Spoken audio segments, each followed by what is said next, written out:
மீனாட்சி, சேகர், ஆரியன் தம்பி, கௌதம் ஜோசப், இங்கே 12.5 லட்சம் மோடியை விட அதிகம்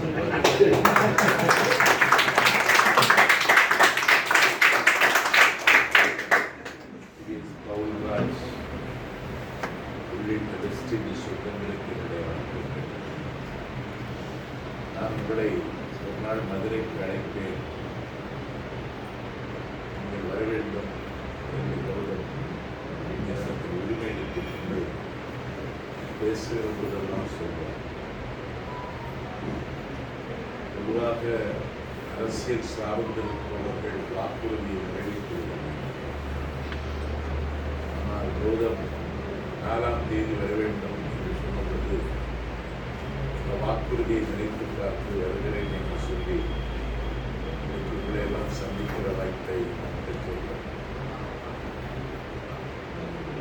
தம்பி பவுல்ராஜ் பேசியதற்கு பிறகு அதை தாண்டி நான் பேச வேண்டும். ஆனால் இது என்னால் முடியுமா என்றால் முடியாது. ஏனென்றால் வணிகம் சார்ந்தும் வர்த்தகம் சார்ந்தும் இதுவரையிலும் என்னுடைய வாழ்க்கையில் நான் சிந்திக்கவில்லை. பணம் தேட வேண்டும் என்பது மட்டுமே குறிக்கோளாக கொண்டிருந்தால் இன்றைக்கு வசதி வாய்ப்புகள் என்னை தேடி வந்தது. ஆனால் ஒரு கொள்கை சார்ந்து சிந்தித்து இயங்குகிற நான் அப்படி சிந்திக்கிற வாய்ப்பை எனக்கு காலம் தரவில்லை. ஒரு சூரிய உதயத்தில் அந்தி மாலையில் விஷ் வெல்த் என்று நீங்கள் சொல்லுகிறீர்கள். நான் விஷ் ஹெல்த்தை நடைமுறைப்படுத்துவதற்காக அந்தி மாலையில் அலைமேவும் கடலோர மெரினாவில் நடைபயிற்சி மேற்கொண்டிருந்த பொழுது ஒரு எதிர்பாராத முத்தத்தை போல் தம்பி ஜோசப் கௌதத்தை சந்தித்தேன். என்னை நிறைய இளைஞர்கள் நேசிக்கிறார்கள் என்பதை நான் அறிவேன். அதற்கு காரணம் தன்னம்பிக்கை கருத்தரங்குகளில் நான் அவர்களுக்கு கொடுக்கிற பயிற்சியும் என்னுடைய ஒரு முன்மாதிரியான வாழ்க்கையும் பல இளைஞர்களை பார்த்திருக்கிறேன். ஆகவே நாஞ்சில் சம்பத்தை ரோல் மாடலாக கொண்டு தமிழ்நாட்டில் பல சொற்பொழிவாளர்கள் இன்றைக்கு உருவாகி வருகிறார்கள். என்னிடத்திலே இப்பொழுது கையில் காசு இல்லை. இல்லாவிட்டால் இளைஞர்களுக்காக ஒரு பேச்சு பயிற்சி பட்டறையை தொடங்கி தமிழ்நாட்டில் ஒரு 1000 பேரை உருவாக்க வேண்டும் என்று ஆகவே அதை நோக்கி பயணிக்கிற என்னுடைய வாழ்க்கையில் தம்பி ஜோசப் கௌதத்தை சந்தித்ததும் அவரை சங்கமித்ததும், ஒருவர் இதை வாங்குங்கள் என்று சொன்னால் நான் எதையும் வாங்கிவிடும். இது என்னுடைய குணம். ஒரு சாலையை கடந்து செல்கிற பொழுது ரயில்வே கிராசிங் வரும். அதிலே ஒரு கூடை நிறைய வெள்ளரிக்காயை பனங்கிழங்கை வைத்துக்கொண்டு ஒரு தாய் கத்துகிற பொழுது எனக்கு தேவை இல்லாவிட்டாலும் நான் வாங்கிவிடுவேன். இது என்னிடத்தில் இருக்கின்ற மானிட பற்றி. நான் வாங்குவது மட்டுமல்ல, வாங்கி 4 பேருக்கு கொடுத்தேன். இப்படியே தான் இதுவரைக்கும் நான் வளர்ந்திருக்கிறேன். அதனால வெஸ்டிஜில் இதில் இது ஹெல்த்துக்கு நல்லதா அப்படின்னு நான் யோசிக்கலை.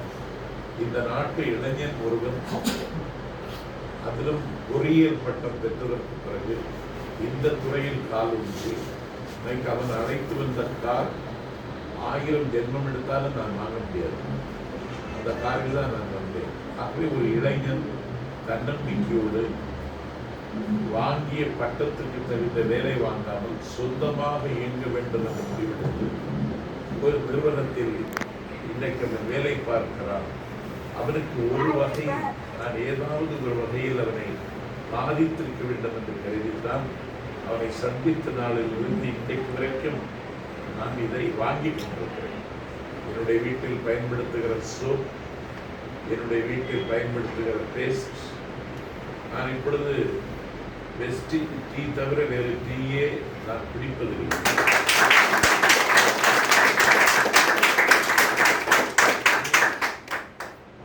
இந்த ஆயில், அந்த ஆயில் தான் எங்கள் வீட்டில் இன்னைக்கு சமையல்.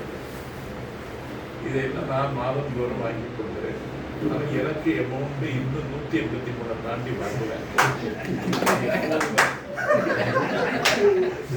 எப்போது வரும்னு தெரியல, வருங்கிற நம்பிக்கையிலையும் நான் இல்லை. ஆனால் உங்களுக்கு ஒரு வாய்ப்பு. ஏன்னா நான் ஒரு எல்லைக்கு போய்விட்டேன். நான் வாழ்க்கையை ஒரு பொருட்டாக எடுத்துக்கொள்ளாமலே நான் உலக நாடுகள் பூரா போய் வந்தேன். ஆனால் உங்களுக்கு இது ஒரு வாய்ப்பு. ஏன்னா மதுரை இது நகரத்தில் சேராது, கிராமத்தில் சேராது.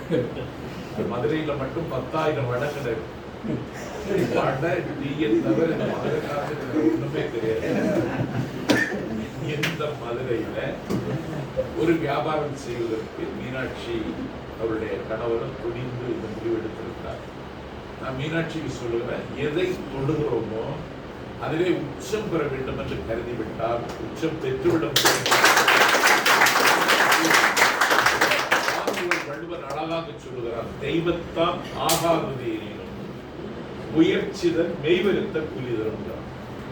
தெய்வம் குறுக்குதுன்னா கூட அதை தடுக்க முடியாது. நீ முயற்சி செய்து விட்டாய் என்று சொன்னால் அந்த முயற்சிக்குரிய பலனை காலம் தந்திருக்கு.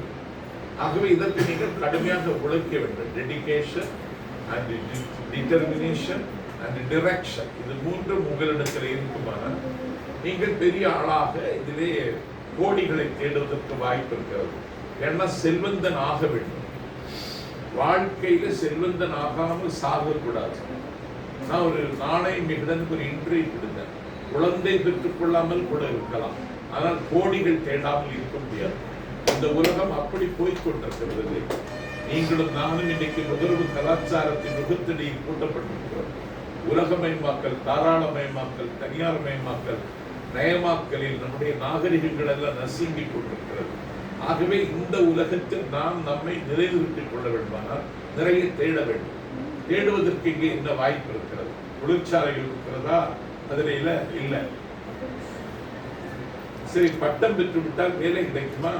அதற்கு எந்த உத்தரவாதமும் இல்லை. அரசாங்கம் எதற்கு இருக்கிறது? வேலை தராமல் இருப்பதற்காகவே இருக்கிறது. அதனால பட்டம் பெற்றால் வேலை கிடைக்காது. தமிழ்நாட்டில் மட்டும் 86 லட்சம் பேர் பட்டம் என்ற பிச்சை பாத்திரத்தை வாங்கி வைத்துக் கொண்டு வேலை வாய்ப்பு அலுவலகத்தில் பதிவு செய்துவிட்டு சிகரெட்டு புகைந்தறிய, கீழாமை தளர்ந்தறிய, பொழுது விடியுமா என்று சிறப்பாக சிந்திக்கிற இளைஞர்கள் தமிழ்நாட்டில் 86 லட்சம் பேர். அரசாங்கத்திற்கு வேலை தர முடியவில்லை, ஆனால் வெஸ்டிஜ் ஒருவருக்கு வேலை தர. ஆகவே இதை நீங்கள் வளர்த்தெடுங்கள். முயற்சி செய்தால் வெற்றி பெறது இயல்பாகவே நடம். அதற்கு இங்க குவாலிபிகேஷன் கிடையாது. இப்ப எல்லாத்துக்கும் குவாலிபிகேஷன் கேட்கலாம், எல்லாத்துக்கும் ஆதார் கேட்கலாம், அடக்கம் பண்றதுக்கும் ஆதார் கேட்கலாம். இங்க அந்த பிரச்சனையே கிடையாது. இப்ப எல்லாத்துக்கும் குவாலிபிகேஷன் கேட்கலாம். குவாலிபிகேஷன் இல்லாதவெல்லாம் நம்ம தலைக்கு மேல இருக்கான், அவன் நம்மகிட்ட குவாலிபிகேஷன் கேட்கலாம். ஆனா இங்க அது ஒன்றும் பிரச்சனை இல்லை. உங்களுக்கு எந்த விதமான நிர்பந்தம் இல்லை, நிபந்தனை இல்லை, கட்டுப்பாடு இல்லை, ஒரு சுதந்திரம் இருக்கிறது. நான் வாழ்க்கையில சுதந்திரத்தை மட்டுமே நேசிக்கிறேன். இல்லைன்னா அரசாங்க வேலைக்கு நான் வாழ்க்கையில சுதந்திரத்தை மட்டுமே நான் விரும்புகிறேன். இல்லைன்னா நான் இன்னைக்கு ஒரு பல்கலைக்கழகத்தினுடைய துணைவேந்தராகிவிட்டேன். நான் அதை விரும்பல. ஒரு பல்கலைக்கழகத்தினுடைய துணைவேந்தரானால் கொஞ்சம் சம்பாதித்திருக்கலாம். அந்த பல்கலைக்கழகத்தின் சுவருக்கு மட்டும் தெரியும். இன்றைக்கு நாஞ்சில் சம்பத்தை 65 நாடுகளில் ஒரு தொழிலை நம்பிக்கையோடு தேர்ந்தெடுங்க. வெற்றி பெற முடியுமா? முடியும். தொழில் முனைவோர்கள் எல்லாம் இந்த இடத்தில் தான் வந்தாங்க. டிகேடி பாலர், ஆண்டாள் பிரியதரிசனி அம்மாவுடைய கணவர் பாலரமணி கலைமாமணி பட்டம் பெற்றவர் காலம் சென்றுவிட்டார். அவருடைய நினைவேந்த நிகழ்ச்சிக்கு நான் சென்னைக்கு போயிருந்தேன். அப்போது ஒரு மனிதனை சந்தித்தேன். அவர் பேர் விகேடி பாலர். விகேடி பாலர் திருச்செந்தூரை சேர்ந்தவர். இந்த தென்னகத்தை சார்ந்தவர்கள் எல்லோருமே அந்த வரிசையில் இன்னைக்கு பவுல்ராஜன் தன்னை தக்க வைத்துக் கொண்டதான் எனக்கு மகிழ்ச்சியாக இருக்கு.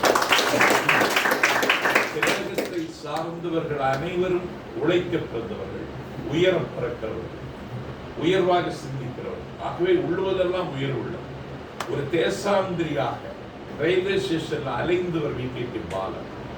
இன்னைக்கு America Sengan visa, American USA visa மட்டும் 1.5 லட்சம் பேர் அவருடைய வாசலில் போய் நிற்கிறார்கள் விசா எடுத்து பாருங்கள்.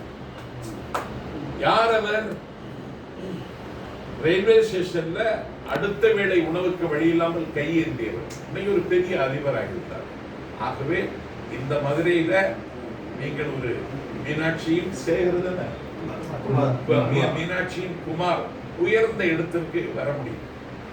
உயர்ந்தவர்கள் எல்லாம் அப்படித்தான் வந்திருக்கிறார்கள். இதற்கு மெட்ரிகுலேஷன் கல்வியோ பிடெக் கல்வியோ தேவை கிடையாது. உங்களுடைய முயற்சி, உங்களுடைய அணுகுமுறை.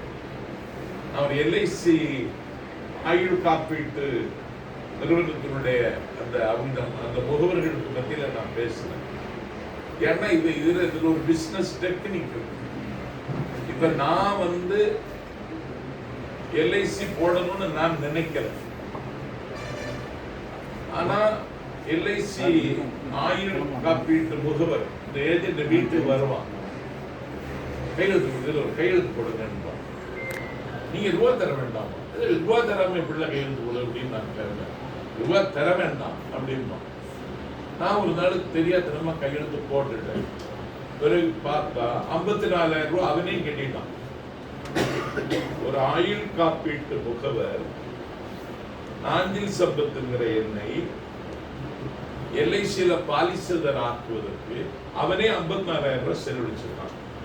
இவன் ஏன் கையெழுத்த வாங்கிட்டு ஏன் கூட படிச்ச 80 பேர்கிட்ட போயிருக்கான், சம்பத்தே போட்டுட்டான்.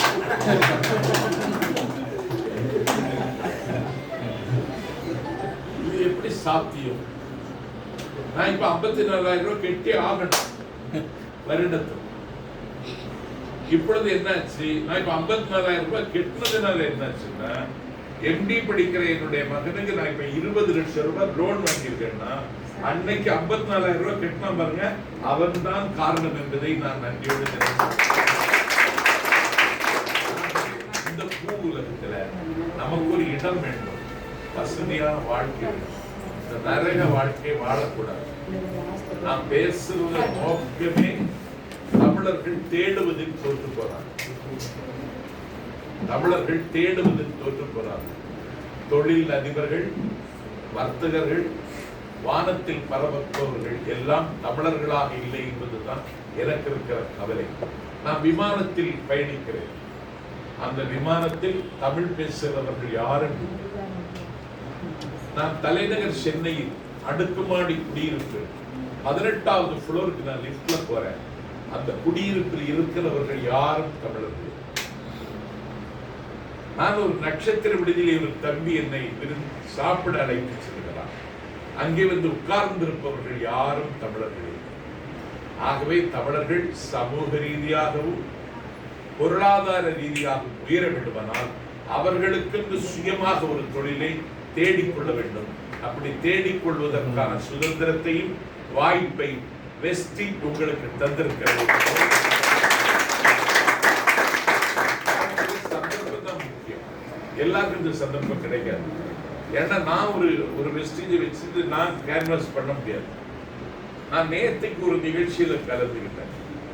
அந்த நிகழ்ச்சி ஒரு இன்டர்வியூ தான். ஒரு இன்டர்வியூல கலந்துக்கிட்ட பொழுது நான் உங்களை 25 வருஷமா பார்த்துட்டு இருக்கேன், இன்னும் அப்படியே இருக்கீங்களேன்னு கேட்டான். நான் அப்படி என்ன நினைக்கல. எனக்கு ஹெல்த் நாளுக்கு நாள் நலிவுற்று வருகிறது. காலம் என்னை உந்தி தள்ளுகிறது. என்னுடைய நாட்கள் எவ்வளவு என்று எனக்கே ஒரு ஏக்கமும் மயக்கமும் வருகிறது. இது மனித வாழ்க்கையில இயல்பாகும். ஆனால் நான் இளமையாக இருப்பதாக அவன் கருதுகிறான். ஆகவே எப்பொழுதும் இளமையோடும் உற்சாகத்தோடும் நீங்கள் இதில் இயக்க வேண்டும். சந்தர்ப்பம் தான் முக்கியம். சந்தர்ப்பம் எல்லாருமே கிடைக்காது. இந்த அரங்கத்தில் இன்றைக்கு வந்திருக்கிற நீங்களெல்லாம் பாக்கியசாலிகள். ஏன்னா உங்களுக்கு கிடைத்த பாக்கியம் மதுரையில வேற யாருக்கும் கிடையாது. அவனுக்கு வயசு 5. அவனுக்கு பேர் பில் கிளிண்டர். அந்த ஊருக்கு பேர் லிட்டில் ஹோப். அந்த ஊருக்கு அமெரிக்காவினுடைய அதிபர், உலக புகழ்பெற்ற அமெரிக்காவின் அதிபர் என்றால் ஜான் கென்னடி. அவர் வருகிறார். அந்த கென்னடியை, அந்த 5 வயசு பையன், அந்த ஊருக்கு பேரே லிட்டில் ஹோப். லிட்டில்னா சின்ன நம்பிக்கைன்னு அர்த்தம். அந்த ஊருக்கு வந்த அமெரிக்காவின் அதிபர் ஜான் கென்னடியை அந்த 5 வயது பையன் கைகுலிக்கு வரவேற்றார். அவர் வாட்ஸ் யுவர் நேம்னு கேட்டார். My name is bill Clinton. நீ எதிர்காலத்தில் என்ன ஆக போகிறாய்ன்னு கேட்டார். அவன் சொன்னா, நீ உட்கார்ந்து இருக்கிற இடத்தில் நான் உட்கார போகிறேன்னா. காலம் தோல்வித்தது. அதே அதிபர் ஆசனத்தில் பில் கிளின்டன் வந்து உட்கார்ந்தார். அந்த பில் கிளின்டன் அதிபராக இருக்கிறார். அவர் ஒரு பெரிய படகு கார்ல அமெரிக்காவில் நியூ ஜெர்சிக்கு நியூயார்க்குக்கு இடைப்பட்ட ஹட்சன் நதிக்கரை ஓரத்துல காரை ஓட்டின்னு வருவாங்க. அவருடைய மனைவி ஹிலாரி காரினுடைய முன்னிருக்கையில் இருக்கிறார். அமெரிக்காவுடைய கல்ச்சர் என்னன்னா, மனைவிய முன்னிருக்கையில உட்கார வச்சுட்டு கணவர் பின்னிருக்கையில உட்காருவார். இங்க நம்ம முன்னிருக்கையில இருப்போம், மனைவி பின்னிருக்கையில் உட்கார வைப்போம். ஆனா வீட்டுல அவளுக்கு எந்த மரியாதையும் கொடுக்க மாட்டோம். ஆனா அங்க அப்படி இல்லை. மனைவி முன்னிருக்கையில் இருக்கிறார். கார் போய் கொண்டு காருக்கு பெட்ரோல் தீர்ந்து விட்டது. உடனே டிரைவர் பெட்ரோல் பங்கல கொண்டு போய் வண்டியை நிப்பாட்டி வருவார். அதிபரின் கார். எந்த அதிபரின் கார்? அமெரிக்க அதிபரின் கார். கண்மூடி கண் திறப்பதற்குள் இந்த உலகத்தை சுடுகாடாக்க நினைத்தால் அவன் நினைத்தால் முடியும். ஒரு ஏகாதிபத்திய வல்லரசினுடைய அதிபருடைய கார் போய் நிற்கிறது. பெட்ரோல் பங்கில் வேலை பார்க்கிறவன் அச்சத்தை சுமந்து கொண்டு பெட்ரோல் நிரப்புகிறான். பெட்ரோல் அவன் நிரப்பிக் கொண்டிருக்கிற பொழுதே காரை விட்டு கவனிக்கிறான். ஹிலாரி காரின் முன்னிருக்கையில் இருக்கிறான். கண்ணாடியை தட்டினான். கண்ணாடி இறக்கப்பட்டது. அவன் அவளிடத்தில் கேட்டான், அவ்வாறி ஹிலாரின்னு கேட்டான். யார் கேட்டது? பெட்ரோல் பங்கில் வேலை பார்க்கிறவங்க. வேலை பார்க்கிறவன் அமெரிக்க அதிபருக்கு மனைவியிட்ட ஹவ்வாரின்னு கேட்டுட்டான். இங்க கேட்க முடியுமா? இந்த பஞ்சாயத்து தலைவர் கொண்டாட்டிட்ட கேட்டதே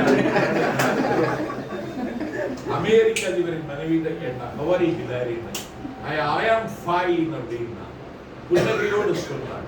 பெட்ரோல் நிரப்பப்பட்டு கார் புறப்பட்டு விட்டது.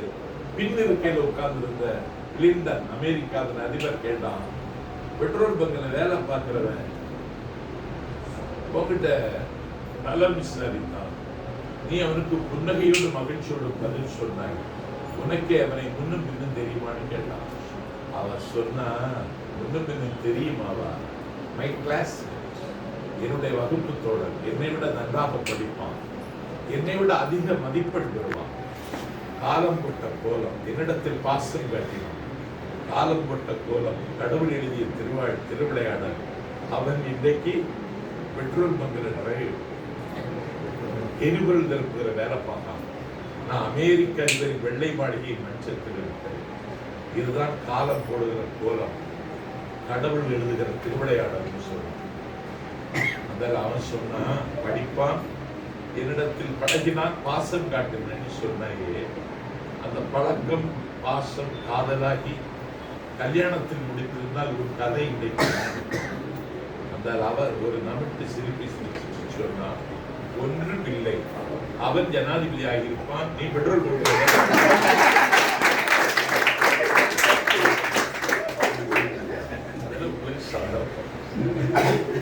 இந்த ஆயில்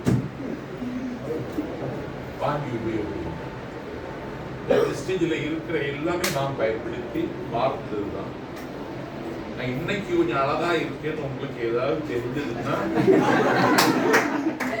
வெஸ்டேஜில் இருக்கிற ஸ்கர்ட்டும் வெஸ்டேஜில் இருக்கிற பேக்கும் தான் காரணம். தவிர எல்லாம் போலி, எல்லாமே போலின்னு. அதனால ஒரு கொஞ்சம் விலை கூடுதல். தேயிலையும் ஆயில் எல்லாமே சராசரி விலை விட கொஞ்சம் கூடுதல் தான். ஆனால் இது தரமானது, உயர்வானது. இதில் சம்பாதிக்கவும் முடியும், சாதிக்கவும் முடியும் என்பதை நிரூபிப்பதற்கு உங்களுடைய நேரத்தை இது செலவழிக்கும். 1 hour இதற்காக செலவழித்தாலே போதுமானது. உங்களுடைய தொழில், உங்களுடைய வேலை, உங்களுடைய வாழ்க்கை இழக்காமல் இதற்காக கொஞ்சம் நேரத்தை செலவழிங்கள். இதில் ஒரு 10 பேரை நீங்களே உருவாக்குங்க. ஏன்னா யாருக்கு வேலை இல்லை, யாருக்கு வெளிச்சம் இல்லை. வேலைக்கு வெளிச்சத்துக்கு உத்தரவாதம் தருகிற பெஸ்ட் சொந்தங்களோடு இன்னைக்கு இருக்கிற வாய்ப்பை நான் கௌதத்தில் சொன்னேன். இனி உன்னை பார்க்கறது உன் கல்யாணத்துக்கு பார்ப்பேன்னு சொன்னேன். ஆனால் இன்னைக்கு மீனாட்சி குமார் இந்த பிராஞ்சை ஓப்பன் பண்ணியிருக்காங்க. ரொம்ப அற்புதமா இருக்கு. மெட்ராஸ் பிராஞ்சை விட நல்லா இருக்கு.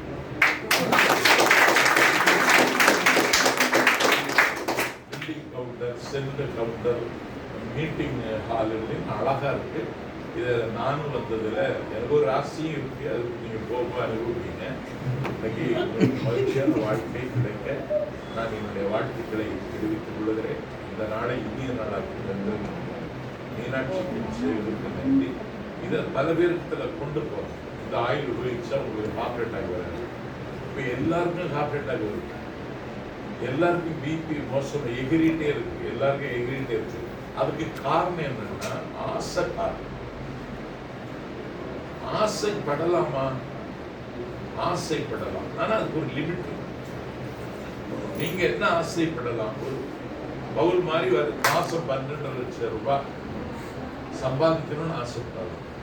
ஆனா நீங்க அதுக்காக அமெரிக்காவின் அதிபர் ஆகணும்னு ஆசைப்படலாமா? ஆசைப்படலாம். நம்மளுக்குன்னு ஒரு உயரம். இப்படித்தான் ஒரு பையன் ஒரு காதல் மலர்ந்தது. அவன் பெரிய கவர்மெண்ட் கான்ட்ராக்ட். அவருக்கு மகள் எய்த்த விட்டு பையனை லவ் பண்ணிட்டான். கல்யாணம் செய்த அபிஷேகத்தான் கல்யாணம் பண்ணுவதில் அந்த பொண்ணு உறுதியா இருந்துச்சு. ஆனா கான்ட்ராக்ட் ஆளுங்கட்சி கான்ட்ராக்ட். அவ தமிழ் வாத்தியம் இருக்க பையன் வீட்டுல ஒரு சுக்கு கிடையாது, ஃப்ரிட்ஜ் கூட கிடையாது, ஒரு மிக்சி கூட கிடையாது. அந்த பையனை காதலிச்சுட்டு கல்யாணம்னு வேற சொல்லிட்டு இருந்தேன்னு மகளை மிரட்டியே வச்சிருந்தான். ஒரு நாள் ஒரு நாய், ஒரு தெரு நாய் அப்படி போகுது. அந்த பணக்கார கான்ட்ராக்ட் வீட்டு காம்பவுண்டு சுவர் திறந்திருக்கேன், கேட் திறந்து ஒரு பெரிய ஒரு சின்ன வீடு மாதிரி ஒரு கூடம். அந்த கூடத்தில் ஒரு நாய் படுத்து கிடக்கு. அது அந்த பணக்காரனுடைய வீட்டு நாய். கேட்டு திறந்து கிடக்கு. நாயை பார்த்தா கொழு கொழுன்னு. இந்த தெரு நாய் அதை பார்க்குது. அந்த நாய்கிட்ட நல்லா இருக்கேன்னு இந்த நாய் அந்த நாய்கிட்ட கேட்டு அவன் சொன்னான், நல்லா இருக்குதியாவா? நல்லாவே இருக்கேன். நான் எங்க இருக்கேன்னு உனக்கு தெரியலையா? கான்ட்ராக்டர் வீட்டுல இல்ல வாழ்றேன் அப்படின்னு சொல்லி. எங்க நீ நல்லா இருக்க? கமலுக்கு உடம்பு சரியில்லை, ஒரு விவரம் தெரியுமான்னு கேட்குது.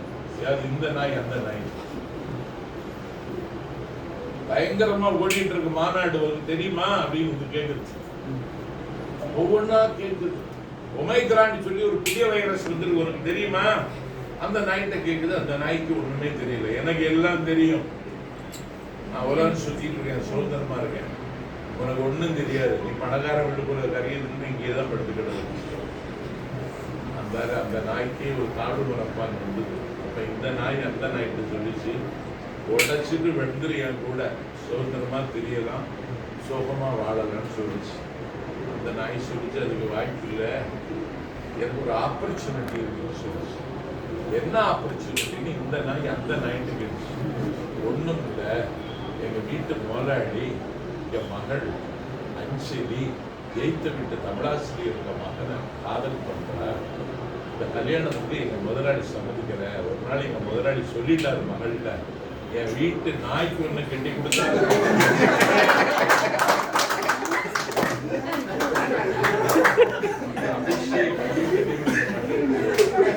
அப்படி இருக்கிற ஆப்பர்ச்சுனிட்டி அந்த நாய் பேர் ஆப்பர்ச்சுனிட்டி.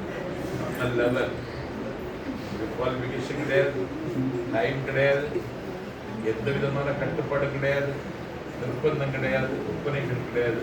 சுதந்திரமாக இயங்கி ஒரு நாள் ஒரு 10 பேரை பார்த்துட்டு ஒரு 10 வெஸ்டேஜ் ப்ராடக்ட் ஒருத்தர் கையில் கொடுத்துட்டீங்கன்னு சொன்னால் உங்கள் பேங்க் அக்கௌண்ட் நிரம்பும். உங்களுடைய வாழ்க்கை நல்லா இருக்கும். 4 பேர் வாழ்க்கை இங்கே நல்லா வைக்க முடியும். தானும் வாழ்ந்து தான் சார்ந்திருக்கிற சமுதாயத்தை எவன் வாழ்கிறானோ அவனுக்காக சொர்க்கத்தின் கதவுகள் திறந்தே இருக்கின்றன. எல்லோருக்கும் சொர்க்கம் கிடைக்கும், சோறு கிடைக்கும். வாழ்த்துக்கள்.